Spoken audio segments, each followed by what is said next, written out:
ले चल मुझे, ले चल मुझे,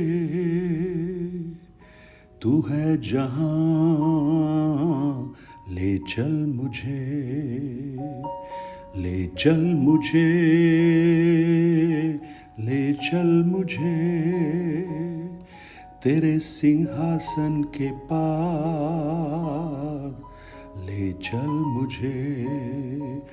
मैं तेरे पास आता हूँ पवित्र दिल से, आराधना मैं करता हूँ प्रेमी मन से। मैं तेरे पास आता हूँ पवित्र दिल से, आराधना मैं करता हूँ प्रेमी मन से। तुझे ढूंढता हुआ, तुझे चाहता हुआ, मुझे खींच ले मैं दौड़ूंगा। तुझे ढूंढता हुआ, तुझे चाहता हुआ, मुझे खींच ले मैं दौड़ूंगा। ले चल मुझे। Good morning, praise the Lord. आज हमारी ये प्रार्थना हो, आज के संडे, आज के इस इतवार में हम प्रभु से ये कहें, प्रभु ले चल मुझे अपने करीब और नज़दीक और आपके आगोश में, जहाँ पर आशीषें बहती हैं, जहाँ पर सुरक्षा का अनुभव होता है, जहाँ पर आपकी दया कार्य करती है। आज मैं आपको इस संडे मॉर्निंग में अपना गुड मॉर्निंग जय मसीह की बोलता हूँ। और आज मैं आपको एक ऐसे व्यक्ति से मिलवाता हूँ जो यीशु के पास आया, यीशु के पास आकर वो अपने दिल की बात यीशु को बता रहा है। और आप देखिए वो तरस खाने वाला यीशु उसके जीवन में क्या कार्य करता है।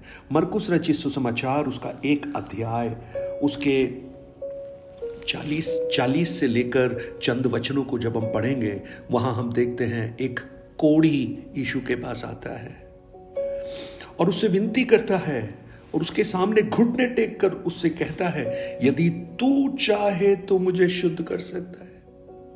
कोढ़ी यीशु के पास आया और बड़ी भीड़ के बीच में वो यीशु से विनती कर कर कहता है, यदि तू चाहे तो मुझे शुद्ध कर सकता है। आज एक संडे है, इतवार की भोर है। आज मसीही समाज, मसीही लोग, विश्वासी गण उस परमेश्वर के भवन में जाते हैं आराधना करने के लिए। आज मैं आपसे पूछना चाहता हूं, आप किससे मिलने जा रहे हैं? आप किससे प्रार्थना करने जा रहे हैं? किसकी आराधना करने जा रहे हैं? किससे अपने मन की बात बोलने जा रहे हैं? किसको अपने उस दुख का, जिसका इलाज आपके पास नहीं और आपके मित्रों के पास नहीं, संसार में किसी के पास नहीं, ऐसों के पास, ऐसे लोगों के बीच में आप किसके पास आज परमेश्वर के भवन में जा रहे हैं? ये व्यक्ति आया यीशु के पास और उसके सामने घुटने टेके। देखिए, एक छुटकारा पाने का सबसे पहला जो स्टेप है वो है यीशु के पास आना। और ये व्यक्ति यीशु के पास आया, शायद इसे ये समझ में आ गया था कि मुझे मेरी इस दुर्दशा से, मेरी इस नाम धराई से, मेरे इस सामाजिक तिरस्कार से, मेरी इस गंभीर लाइलाज बीमारी से अब कोई नहीं बचा सकता, कोई भी नहीं। शायद उसने सब कुछ पहले सोच लिया होगा, सब कुछ करके देखा होगा। जब नहीं कुछ हुआ, अब वो यीशु के पास आया। आज मुझे सुनने वाले मेरे भाई बहन, आप चाहे कोई भी व्यक्ति क्यों ना हो, आप कहीं भी क्यों ना रहते हो, आपकी परिस्थितियां कितनी भी बुरी क्यों ना हो, कितनी भी गंभीर क्यों ना हो, आपकी मदद संसार में चाहे कोई ना कर पाए, लेकिन आज यीशु है जिसके पास आप आ सकते हैं। वो आपके लिए तरस खाकर आपके जीवन में अद्भुत काम कर सकता है। वो यीशु के पास आया। आज मेरी प्रार्थना है, जब आप संडे आराधना के लिए तैयार हो रहे हैं, आपका सबसे बड़ा उद्देश्य यही हो, एक ट्रेडिशन के लिए नहीं, एक रूढ़िवादिता के लिए या एक आत्मिक परंपरा को कायम रखने के लिए सिर्फ नहीं, परंतु आप उस जीवित यीशु के पास आकर अपने दिल की बातों को उससे शेयर करें। वो यीशु के पास आया और उसने घुटने टेके। घुटने टेकना एक समर्पण का भाव दिखाता है। आपने देखा होगा, जब किसी अपराधी को पुलिस पकड़ती है तो कहती है बेंड ऑन नीज, घुटने पर बैठ जाओ। यानी अब मैं दौड़ नहीं सकता, भाग नहीं सकता, अब मैं लाचार हूं, मैं हाथ ऊपर उठाकर खड़ा हूं, अब मैं कुछ नहीं कर पाऊंगा, अब आपको ही करना है जो कुछ करना है। ये व्यक्ति घुटने टेक रहा है, बड़ी नम्रता के साथ, दीनता के साथ। आज परमेश्वर के भवन में जब आप जाएं तो आप ये न कहें कि मैं कौन हूं, मैं कितना बड़ा हूं, मैं कौन हूं, मेरा पाश्चात्य क्या है, मेरी पोजीशन क्या है, मेरे पास कितना धन ऐश्वर्य है, मैं कितनी सुंदर हूं, या मैं पढ़ी लिखी हूं, पढ़ा लिखा हूं। नहीं, लेकिन उस यीशु के पास नम्रता के साथ आइए। वो घुटने टेकता है और उससे विनती करता है।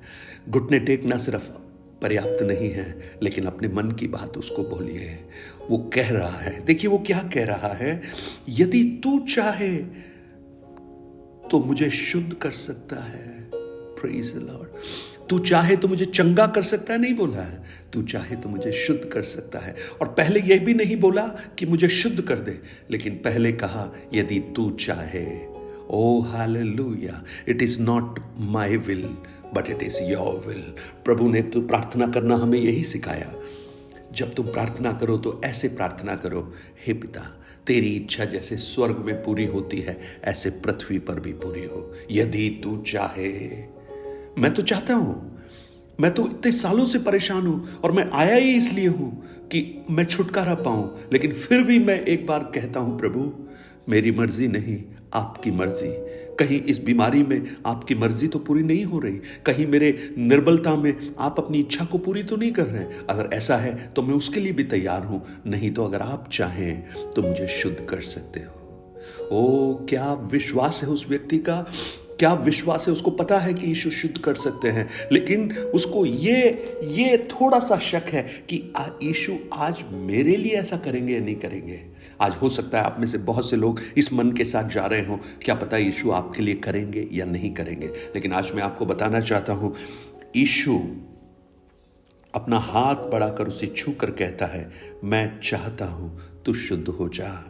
ओ आज से 2025 साल पहले उस बड़ी भीड़ के बीच के उस कोढ़ी को जिस यीशु ने छूकर चंगाई दी, छुटकारा दिया, शुद्ध किया, वही यीशु आज भी उसी कंपैशन के साथ आपकी प्रार्थना को सुनकर आपके जीवन में उत्तर देने के लिए तैयार है, अगर आप उसके पास आकर नम्रता से उस पर विश्वास करते हुए आप अपनी विनती उसके सामने रखें। आज मेरी प्रार्थना है, प्रभु आप पर अपना अनुग्रह प्रकट करे और आप इस कोढ़ी के समान, आप देखिएगा वो शुद्ध हो गया और तुरंत वहां से चला गया। उसका कोढ़ जाता रहा, वह शुद्ध हो गया। तब उसने उसे चिताकर कहा, देख किसी से कुछ मत कहना, परंतु जाकर अपने आप को याजक को दिखा। यानी वो जो सामाजिक तिरस्कार था उससे भी यीशु उसे बाहर निकालना चाहता था। यीशु जब एक छुटकारा देता है वो सिर्फ शारीरिक नहीं, सामाजिक भी हो जाता है। आज मुझे सुनने वाले मेरे भाई बहन, क्या आज आप इस व्यक्ति के समान यीशु के पास आने के लिए तैयार हैं? स्वर्गीय पिता, हम आपको धन्यवाद देते हैं आज के इस दिन के लिए। ये वचन हम में से बहुतों के लिए आशीष और अनुग्रह का कारण बने। और प्रभु आप हर एक से बात करना, आपका अनुग्रह सबके साथ हो। प्रभु यीशु के नाम से मांगता हूं पिता, amen amen. God bless you. 9829037837 ये नंबर तो याद हो गया होगा आपको। आप अपनी प्रार्थना, निवेदन और गवाहियां हमसे शेयर कर सकते हैं और इन वचनों को औरों तक पहुंचाकर इस सेवकाई को सहयोग कर सकते हैं। Have a blessed day. God bless you.